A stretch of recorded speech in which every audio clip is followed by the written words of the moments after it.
24 abducted Kebbi schoolgirls regain freedom.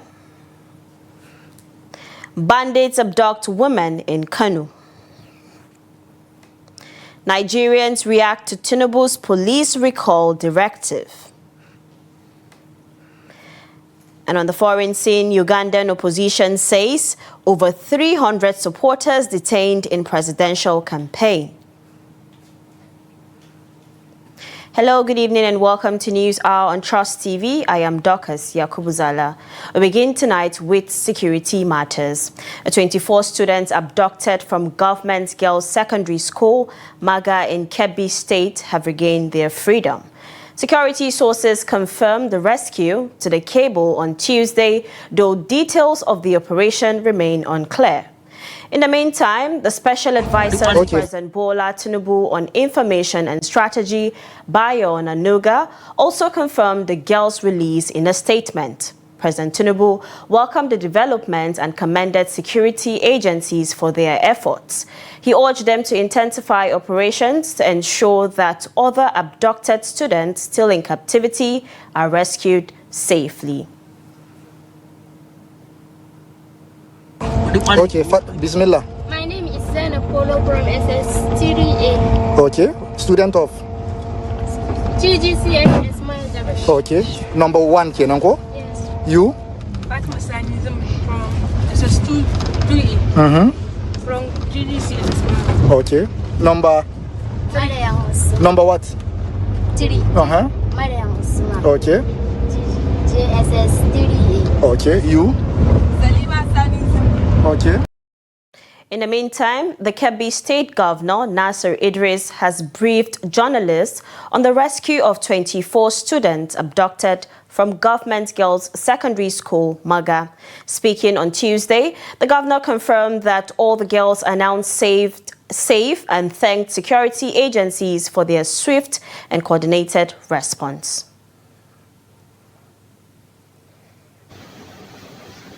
We have received credible reports that our security agencies, based on the order that was being given to them by Mr. President, President Bola Tinubu, to ensure our girls are being rescued. They have been rescued, and all of them are in good health, coming to the state capital. And let me seize this opportunity on behalf of good people of Kebbi State to thank Mr. President for his concern for Kebbi State. Because since the abduction, Mr. President is off and doing to ensure that our guests who have been rescued, and also to seize this opportunity to thank the security agencies.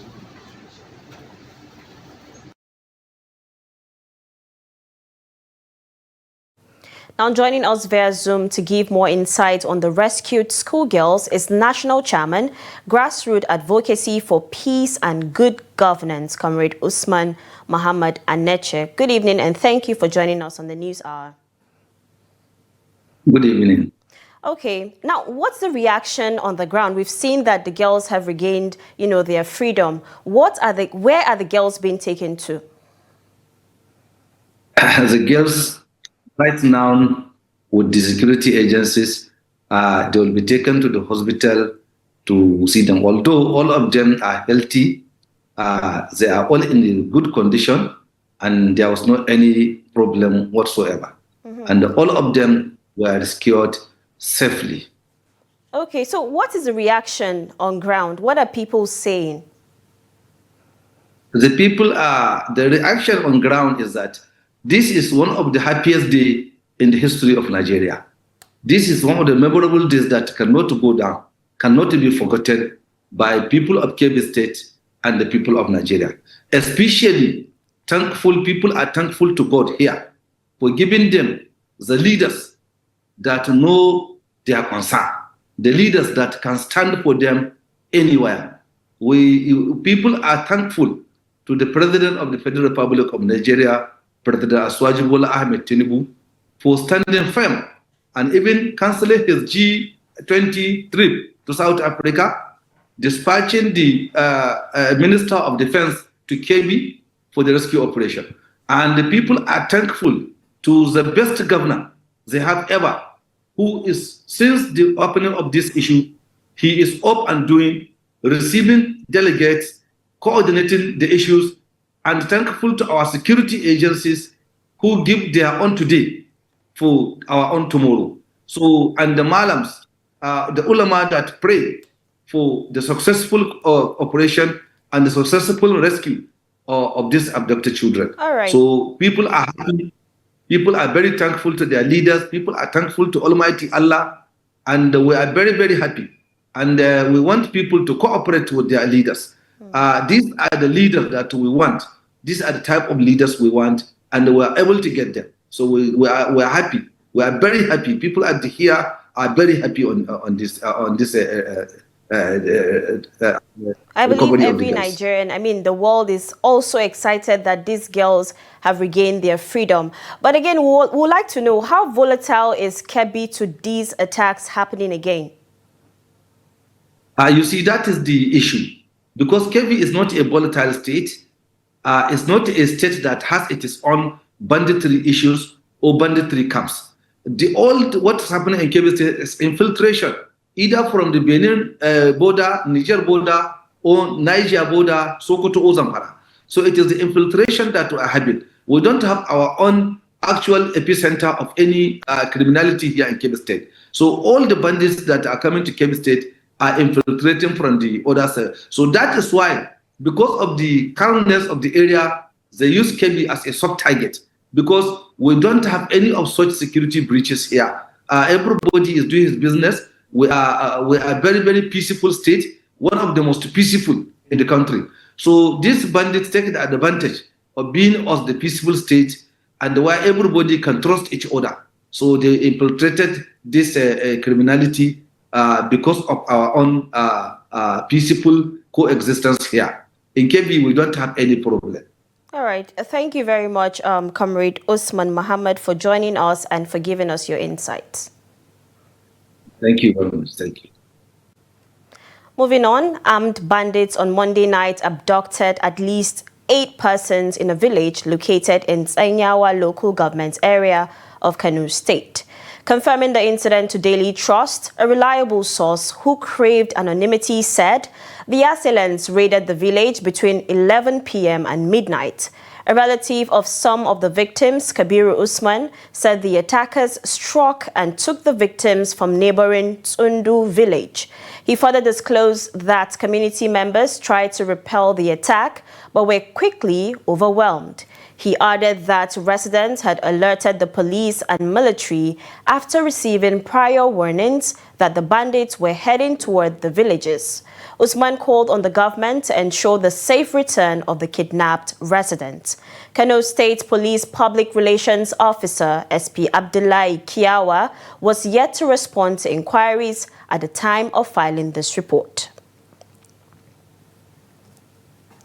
Now, Niger State Governor Muhammad Umar Bago says more of the children abducted from St. Mary's Primary and Secondary School, Papiri, have been recovered. He disclosed this while receiving the Inspector General of Police, Kayode Egbetokun, in Mina, adding that the exact number of rescued children is still being verified. The governor thanked security agencies, local communities, and the Catholic Church for their efforts, noting that residents have been fasting and praying for safe rescue. He also urged parents of missing children to register with the Department of State Services to help determine the accurate number still in captivity. Inspector General of Police said several abductions have been foiled without publicity, explaining that Niger State remains at the center of evolving security threats. He announced the deployment of additional tactical assets and expanded intelligence operations to ensure remaining children and staff are rescued. About 51 were recovered. And as at this morning, we have information of some recoveries. The numbers have not been yet ascertained.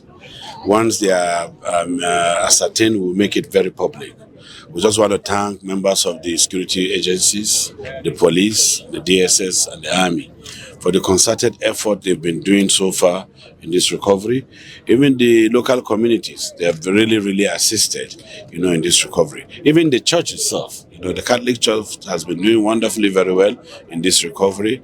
I want to thank them, for their perseverance and also their prayers. They've declared since yesterday fasting for 3 days, and they've been doing it. And all of us are fasting and praying so that we get the children back safely. Several incidents of abduction have been prevented that are not known to the public. We have made several arrests. We have recovered so many weapons from these criminals. But even this one that happened, we are committed.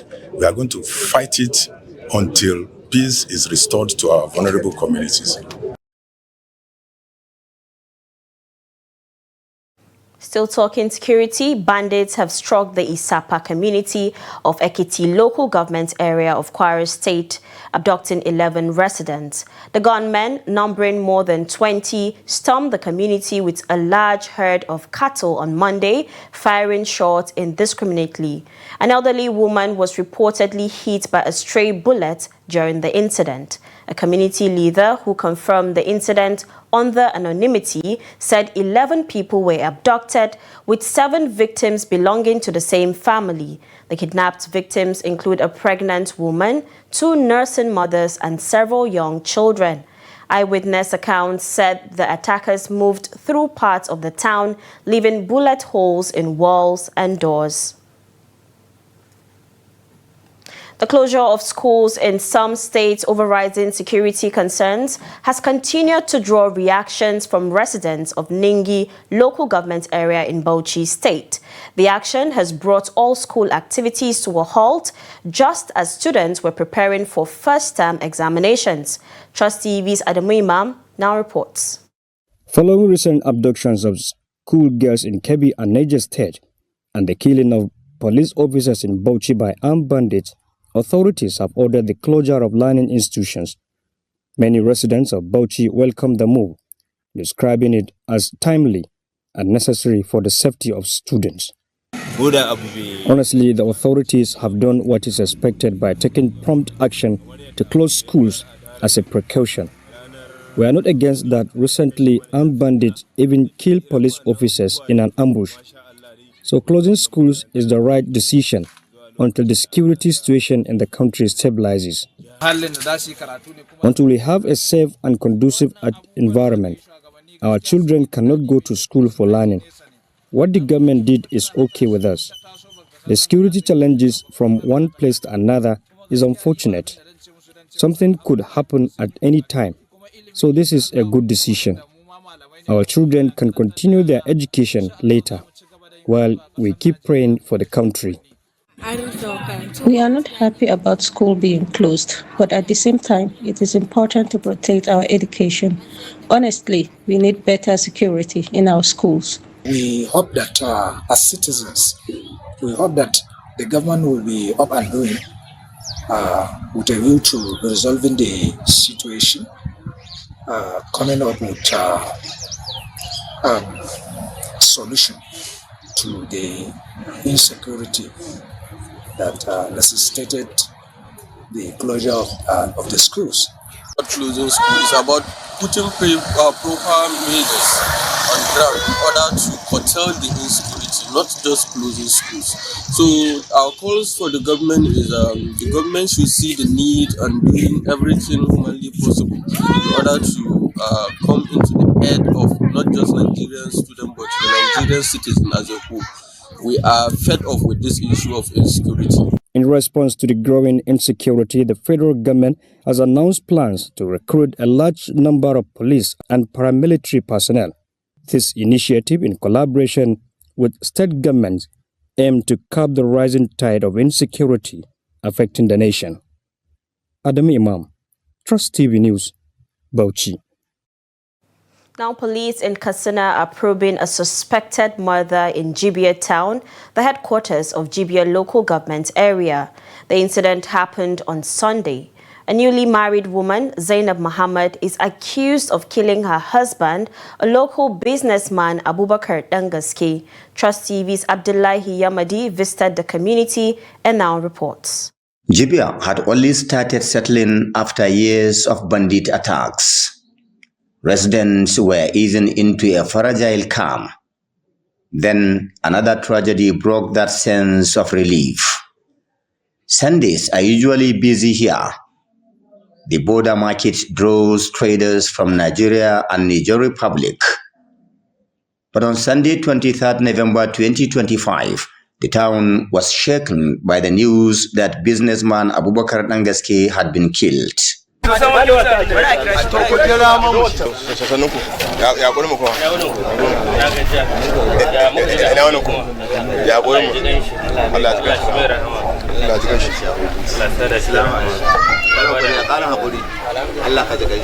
People say the day started normally.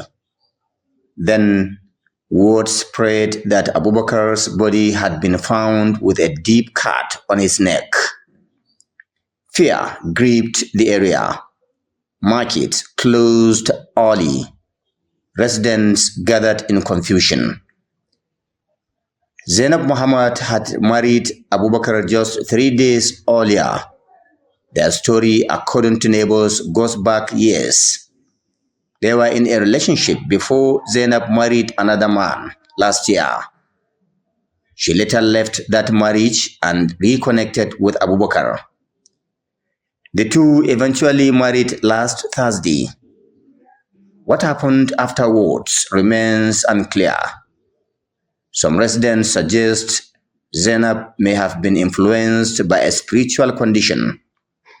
Others suspect drugs after bottles of a substance believed to be codeine were found in the house. Zainab Muhammad is now in police custody and is being questioned. Family members of Abubakar say they want justice from security agencies and right groups. Dangaske was my brother and close friend. They got married last Thursday. Some guests were still around when this happened. We found bottles of what looked like drugs in the house. We just want justice. That's why we didn't take the law into our hands. When I heard the news, I rushed to the house. I met him in a pool of blood with a deep cut on his neck. I reported it to the police. I want authorities to investigate this case properly and honestly. We want justice, and we will keep pushing until it is achieved. Police spokesperson DSP Sadiq Aliu confirmed the incident and the arrest of the suspect. He says investigations are ongoing. Instantly, our detectives were drafted to the scene, where they rushed to the location and they found the victim motionless in a pool of blood, and without delay they rushed the victim to the nearest hospital for immediate medical attention, where he was confirmed dead by the doctor on duty. So far, we have one suspect in custody, suspected to be in connection with the commission of the offense, and investigations are underway to unravel the circumstances surrounding the death of this groom, and further development will be communicated as the investigation proceeds. Attempts to speak with Zainab's family were not successful. Experts say rising cases of domestic killings in Nigeria point to the need for drug integrity tests for intending couples, an idea the NDLEA has been pushing.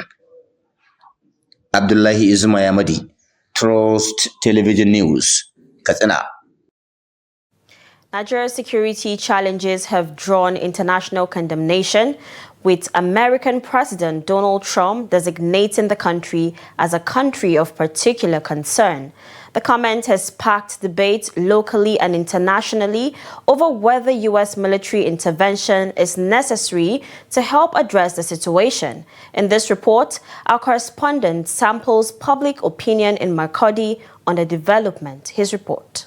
Nigeria has been battling insecurity since 2009, beginning with the Boko Haram insurgency, which led to thousands of deaths and mass displacement across the north. The group later splintered into factions, including the Islamic State of West Africa province ISWAP. Subsequently, violent head-farmer conflicts, banditry, and widespread kidnapping escalated across the country.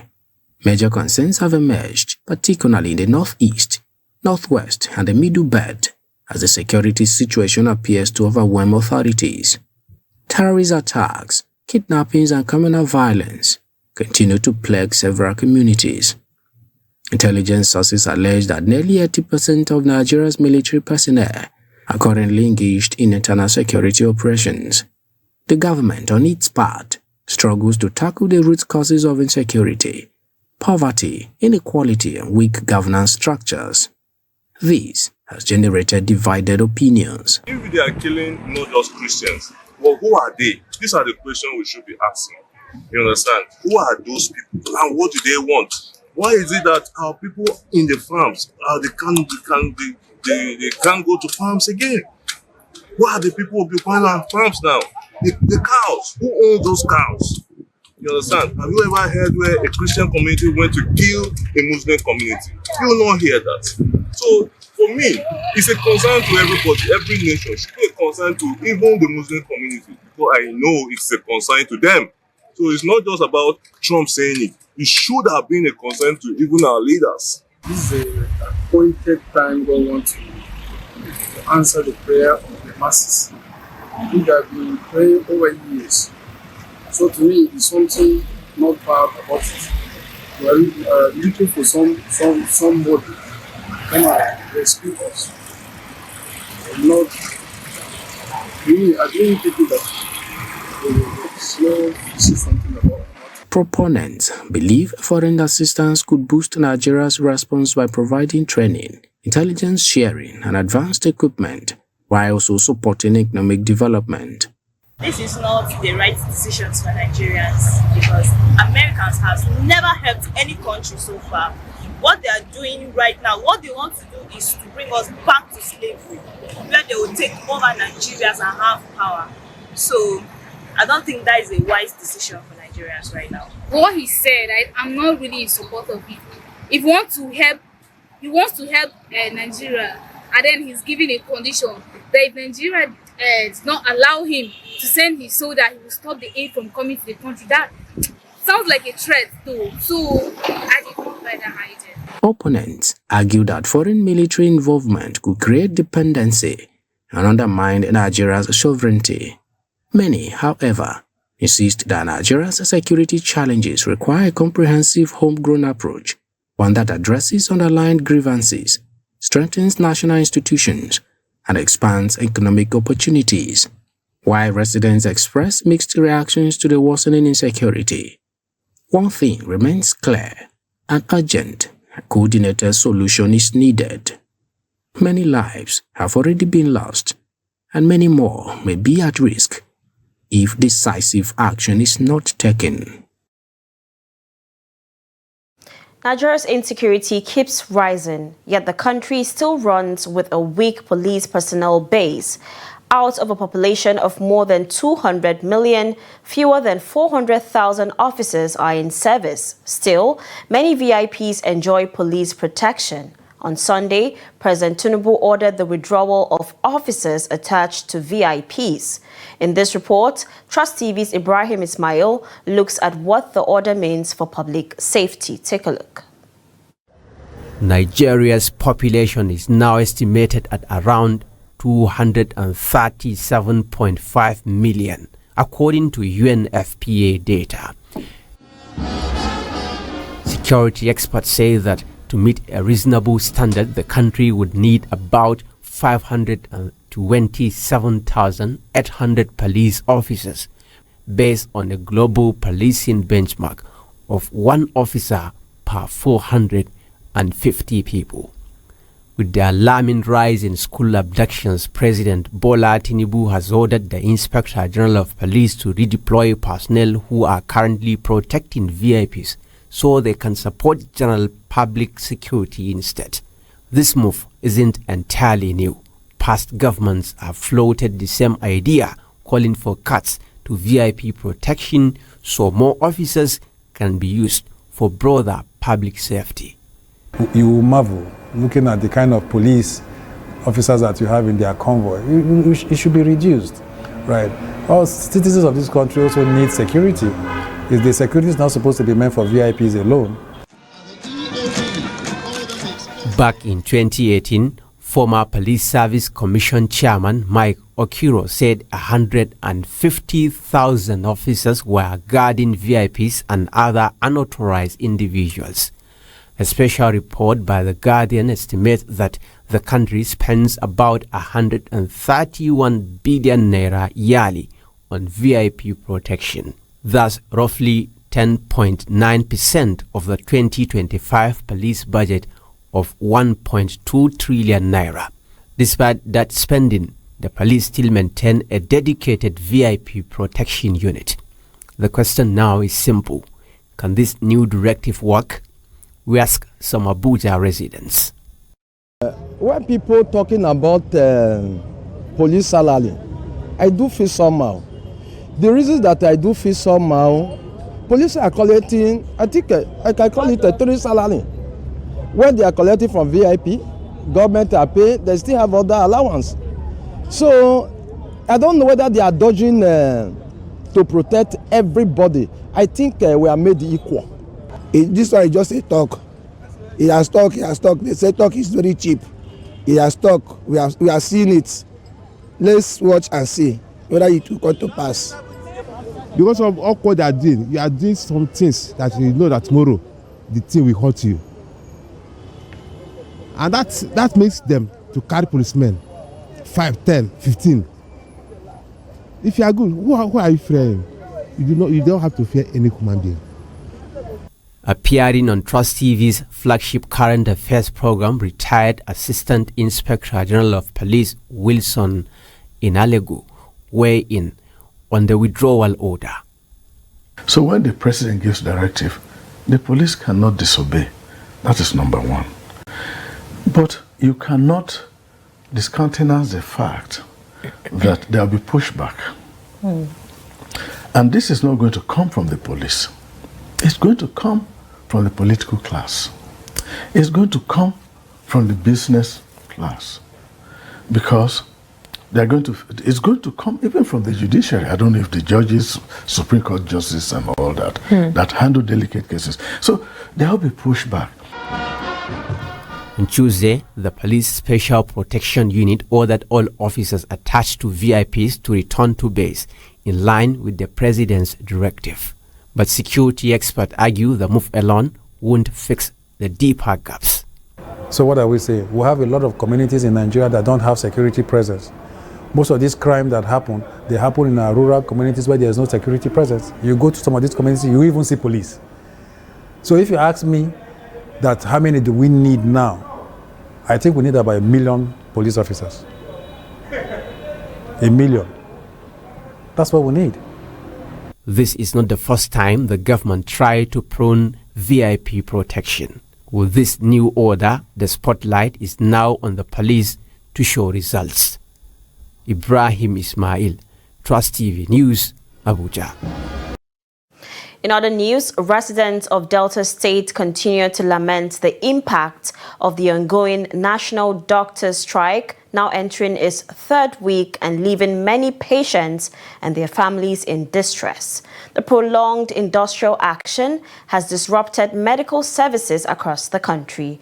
Trust TV's Jonathan Awanyai spoke with a cross-section of residents, many of whom expressed deep frustration over the situation. The report. Some respondents told Trust TV that they have been forced to seek alternative healthcare options, a situation they described as both stressful and costly. They said the strike has affected them negatively, noting that healthcare is not something to gamble with. They appeal to the government to engage doctors in meaningful dialogue in order to restore medical services. The strike is affecting me personally because I actually registered for my antenatal here at FMC and I was supposed to give birth here too because my previous baby I gave birth to him here. So due to the strike, I had to look for an alternative hospital, so that to avoid any problem. Personally, we didn't know that they are on strike. We just came from Onitsha for all the tests they are prescribed for us. I need to see that everywhere is stopped. They are not working. And then the government settled them. However, others believe that strike actions remain the only language the government understands. According to them, industrial disputes often exposes weaknesses in the system, insisting that the government must meet the doctors' demands. The strike is nothing calling the government that are so insensitive to the plight of the workforce that they should come and do what is needed for their workers. If it has been issue of strike 12 years ago, meaning since over 12 years we would have shut down the hospital. But no, there are other avenues. We've been engaged on one discussion or the other meeting, but government has been adamant. The national strike, which began on November 1, seeks to draw the attention of the government to the demands of the doctors, which among others include the payment of outstanding salary arrears, full implementation of the 2025 Medical Residency Training Fund, and improved working conditions across the health sector. Jonathan Anwanyai, Trust TV News, Asaba. This is News Hour on Trust TV, coming up after the break. Rising poverty, inflation pushed Nigeria's homeless population to 24 million. This and many more when we return. Do stay with us. Welcome back from the break. In case you're just joining, this is News Hour on Trust TV. Let's take a look at our top stories again. We told you that 24 abducted Kebbi schoolgirls regain freedom. And bandits abduct women in Kano. Now moving on to more stories. According to the World Population Review, Nigeria now has one of the largest homeless populations in the world, an estimated 24 million people, the highest in Africa. This growing crisis reflects deepening social and economic challenges affecting millions across the country. In this report, Trust TV's Noel Sampson examines the rising homelessness figures and speaks with relevant stakeholders on the way forward. The report. Nigeria's homeless population is estimated at 24 million, far ahead of Egypt's 12 million and the DR Congo. The Central Bank of Nigeria reported in 2019 that only 10% of Nigerians who hope to own a home can afford one, compared to 70% in the United States and 78% in the United Kingdom. The gap is staggering. In Abuja, the realities were visible. People sleep under bridges, in plazas, mosques, churches, uncompleted buildings, and on the streets. Among them are Fatima Inu and her children, as well as Muhammad Usman and Muhammad Abubakar, all parts of Nigeria's 24 million homeless citizens. I fled from my house in Zamfara after Boko Haram attacked us, killed my husband, and set her house on fire. I came to Abuja in search of better opportunities, but it has not been easy at all. I sleep by the roadside with my children, whether it rains or the sun is scorching. I left Taraba for Abuja. I lost all my money. I came here hoping to find any job I could do, but so far I haven't been successful. I can't afford a place to stay, so I sleep at the Central Mosque every night. I came to Abuja because Boko Haram killed my dad and siblings. Right now, I don't even know where the rest of my family is. I survive by doing any laboring job I can find. I don't have a house here in Abuja. I sleep inside a mosque located in a plaza at Wusetu. Experts say the rising numbers stem from a complex mix of social and economic pressures, including rural-urban migration, unemployment, deprivation, and rapid population growth. Three major factors stand out in Nigeria.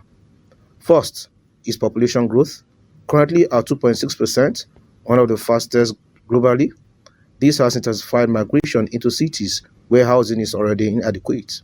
Real estate developer Ikena Valentine explained how the crisis can be addressed, or residents also share their views. That if the government can give us loan through the loan institutions owned by the government, we can be able to embark on such projects and build sustainable mass housing projects for low-income earners.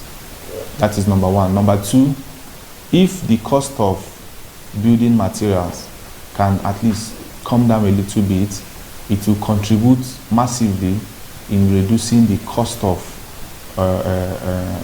housing projects.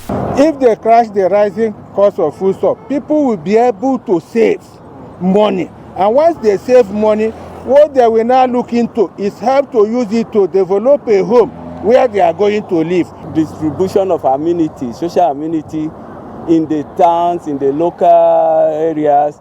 You see that you can stay elsewhere. You cannot come to urban center before you do your business, before you eke out a living. With more than 133 million Nigerians facing multidimensional poverty, shrinking incomes and inflation continue to make rent unaffordable, pushing many into homelessness. Despite calls for mortgage and credit reforms, access remains limited as only 10% of aspiring home earners can afford a home, as the existing system largely favors wealthy buyers. With the Federal Mortgage Bank weakened by funding gaps and alleged corruption, more Nigerians now live in uncompleted buildings, open fields, and other unsafe places. First and foremost, we must look at the root cause in terms of the solution. One, it is clear that there is economic inequalities in Nigeria. What brings about economic inequality is about unemployment. People are not well employed. Skill is actually reduced. People don't have skills to actually work. So if you can create employment opportunity, people would have been where they are and actually work. It boils down to the government now to project that in the next 20 years, these are what we are going to do. Government is doing kind of federal housing. How many persons, how many Nigerians can actually afford it? So there must be a scheme that they will bring about that will help Nigerians through private sector driven. However, this story took an unexpected turn when we met a man named Nuru Aminu from Rinji, Sokoto State. Introduced to us by other homeless individuals, they explained that he has been in Abuja for only 15 days and sleeps at the Abuja Central Mosque. He has lost contact with his family and carries his school certificates and international passport expiring in 2028. He appears slightly mentally unstable and has suffered harsh treatment from passers-by. Those who know him plead that if his family sees this report, they should come for him. Until meaningful reforms are implemented and the economy stabilizes, Nigeria's homelessness crisis is likely to deepen. Well, Samson, Trust TV News, Abuja.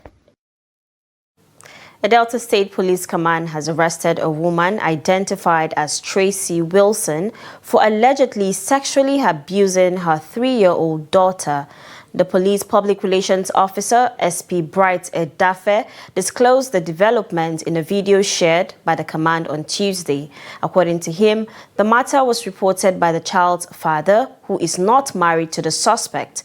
Edafe said the incident was brought to the attention of the police shortly after the command apprehended a 54-year-old man accused of abusing his 3 daughters in a separate case. Upon receiving the complaint, a divisional police officer of Ogbori Koko Division, CSP Temi Agbede, immediately mobilized operatives to effect the suspect's arrest. Describe what you have been doing with your daughter that made you to be here today. I've been abusing her. In what way? Touching her vagina. You touch her vagina too? Yes, sir. Are you aware that her hymen has been broken, that she's no longer a virgin at 3? Yes, sir. You are aware? Yes, Whose sir. child is she? She's my daughter. When did you give birth to her? October. October when? 21st. Okay, it's okay. How long have you been practicing this with your daughter? Since 8 months. Okay, openly, naturally, just tell me, do you practice lesbianism? Is a yes or no sir. question? Yes, sir. Yes. So is that why you are practicing it with a little girl of 3 years? Yes, sir. Yes. So what fun and pleasure do you derive from it? Okay, sir. Huh? Nothing, sir. Please, now that you are here, just tell us how you feel. I feel so bad. I feel disappointment. I'm not saying you like someone that is actually so feeling bad. Yes, sir, I feel. I'm so disappointed.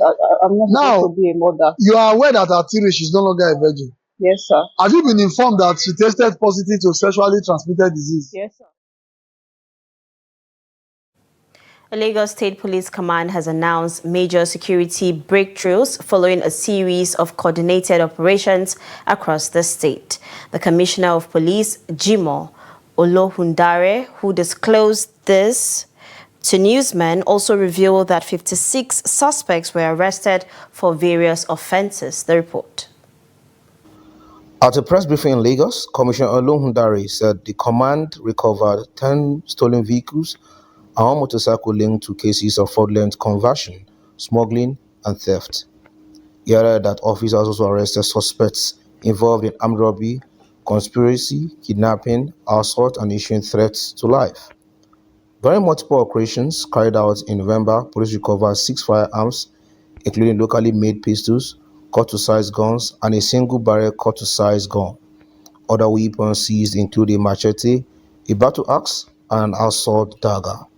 Officers also recovered a Nigerian military camouflage uniform, charms, and fake US currency amounting to $4,000. The commissioner said these developments reflect an ongoing effort to dismantle criminal networks, intercept stolen property, reduce the circulation of illegal firearms, and improve public safety across Lagos State. I want to say largely that this effort is not by chance. It's due to the operational order that have been out for the what we call September, October, November, December, which is the Ember month. So Lagos is safe and secure. So far, so good. My media colleagues will be able to hear this if there have been any security breaches or any security concern across Lagos. There have been none. There's no any security breaches. There's no any security concern throughout the length and breadth of Lagos State. So we want all other Nigerians having travel plan to come to Lagos to be free to come to execute their business and other interests they may have in Lagos. I would really want to encourage those who want to travel out of Lagos for the all day to be free to travel, to know that the family and the property they are going to leave behind are secured. The commissioner confirmed that 56 suspects were arrested in different operations. He noted that their identities could not be displayed due to the legal restrictions, but added that several had already been charged to court, while others remain under investigation. These 3 stages, all of them as culpable as the other. So for each of the cases, or each of these vehicles, we have up to 2 to 3 suspects attached to them. And for other crimes, so for these successes, I may go to let you know that we have 56 suspects arrested. Commissioner Olohundare urged residents to remain calm and confident in the ongoing security reforms, noting that the situation in neighboring states, previously major sources of concern, has now been brought under control. And the Benue State House of Assembly has extended the suspension of former Speaker Hyacinth Dajo by an additional 6 months. The extension followed a motion moved during plenary on Tuesday by Terna Shimawa. The former speaker was initially suspended on August 26 for 3 months after he was accused of initiating an impeachment move against Governor Hyacinth Alia, according to the mover of the motion. The former speaker has neither shown remorse nor apologized to the House since the initial disciplinary action. Shimawa also expressed concern that during the suspension period, Dajo allegedly teamed up with the former majority leader, Sarte Tiza, and the former minority leader, Michael Audu, in a new plot to impeach the current speaker, Alfred Ebenga. The motion received unanimous support and was seconded by Simon Gabo. Should be added another 6 months suspension for not being remorseful to this House and not show any regard to this House. Say aye. Aye. Those against say nay. The ayes have it. Honorable Hyacinth Dajo is hereby suspended for another 6 months, starting from 25th of November 2025. The Economic and Financial Crimes Commission is raising fresh concerns about Nigeria's rapidly expanding fintech and point-of-sales network. According to the agency, weak verification measures, poor oversight, and structural vulnerabilities are leaving the systems open to criminal exploitation. The report. Speaking at a resumed investigative hearing of the House Ad Hoc Committee on Cryptocurrency and POS Operations, EFCC Cybercrime Section Supervisor Diane White said inadequate Know Your Customer compliance, unverified POS agents, and compromised systems are enabling criminals to channel illicit funds through POS terminals. I think there is need for CBN to play a stronger oversight function in terms of ensuring that the core banking application, the endpoint architecture and infrastructure within the financial ecosystem, including the fintechs, meet best practices to ensure the prosperity of not just end users, not just investors, but the economy as a whole. White called for stronger monitoring of core banking applications and fintech infrastructure to better protect users and aid ongoing investigations.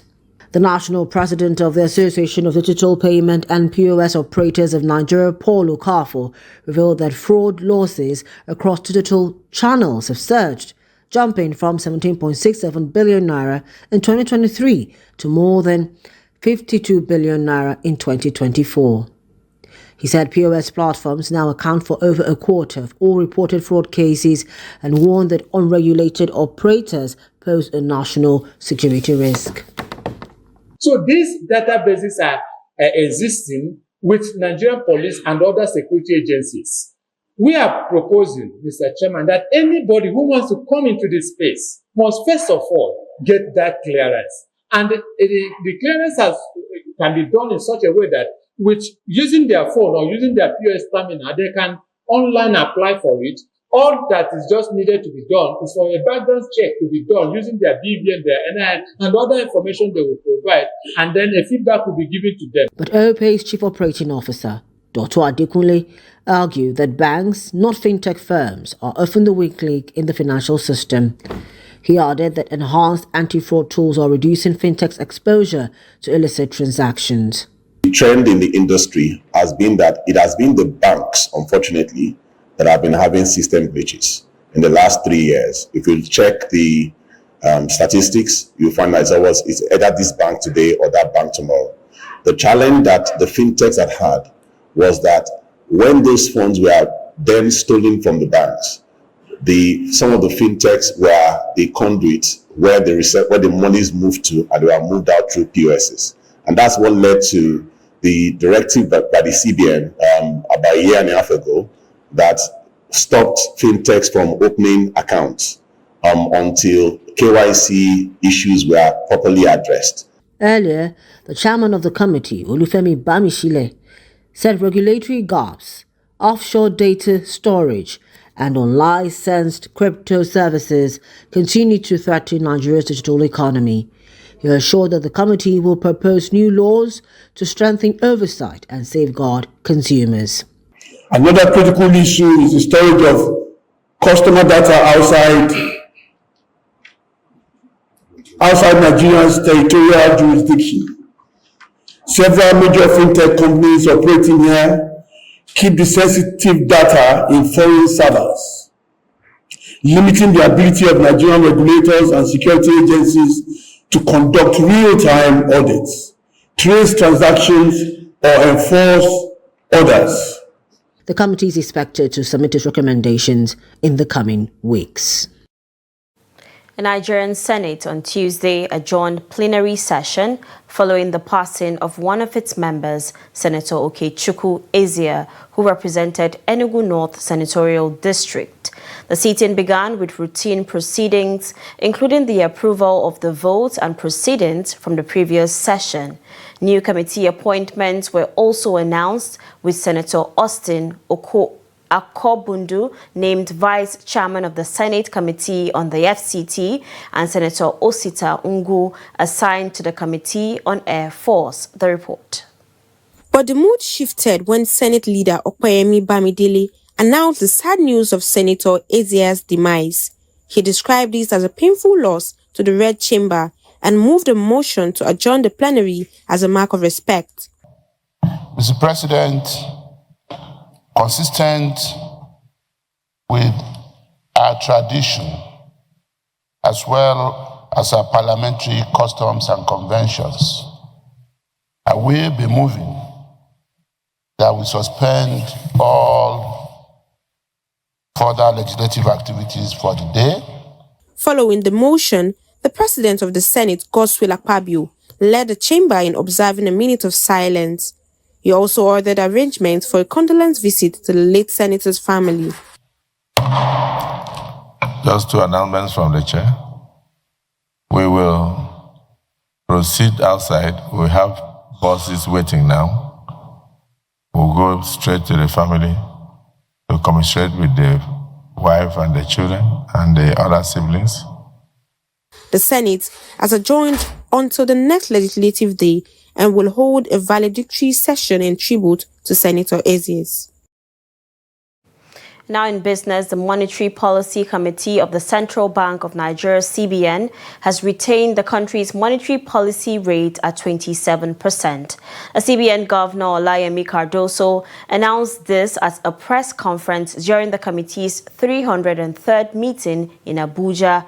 The MPR serves as the baseline interest rate in an economy. Other interest rates used within the economy are built on it.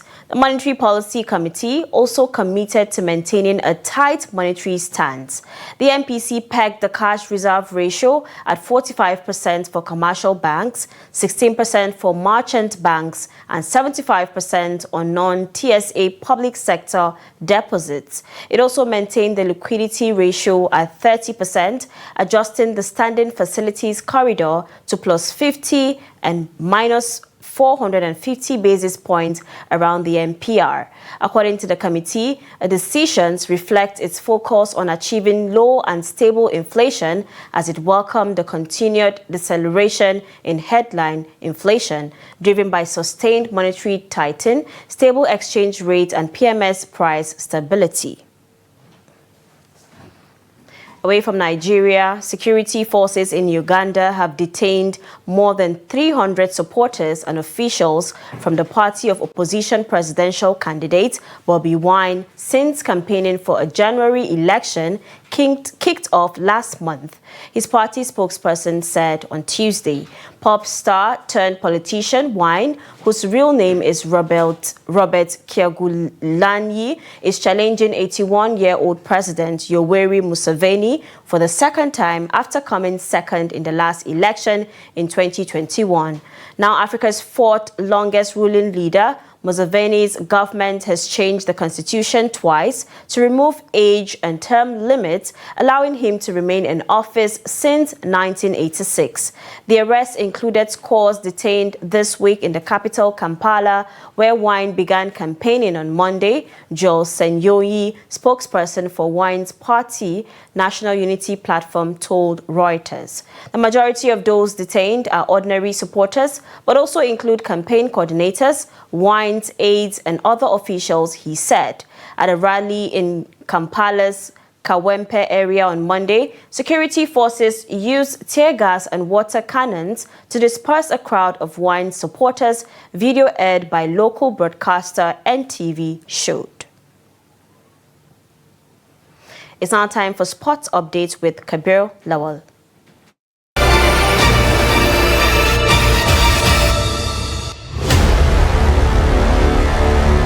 The Nigerian Cricket Federation has announced the hosting of the West African Trophy second edition, scheduled to take place from December 4th to 14, 2025 at the Cricket Oval Package B of the MKO Abiola National Stadium, FCT, Abuja.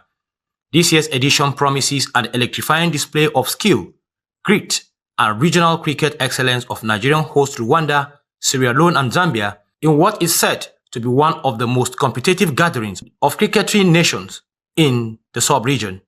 The West African Trophy is a premier platform for strengthening cricket ties within Africa while providing emerging and established teams the opportunity to test their mettle, gain international exposure, and deepen their sports expertise. The 2025 edition is expected to elevate the standard even further, with all participating nations gearing up to showcase their finest talent. Speaking ahead of the tournament, the Nigerian Cricket Federation reaffirmed its commitment to advancing cricket development across the continent while delivering an unforgettable tournament experience. Still on sport news, Rwanda is set to host the men's FIFA series scheduled to take place in March 2026.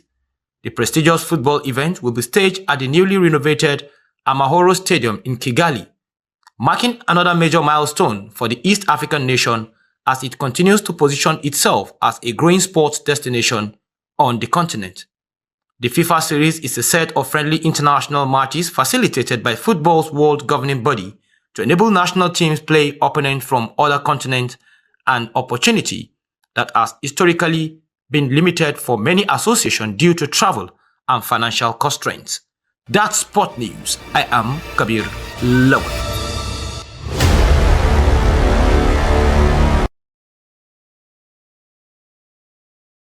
News Hour. Do not forget to follow us across all social media platforms for more programs, news, and documentaries. I am Dorcas Yakubuzala. Thank you for watching.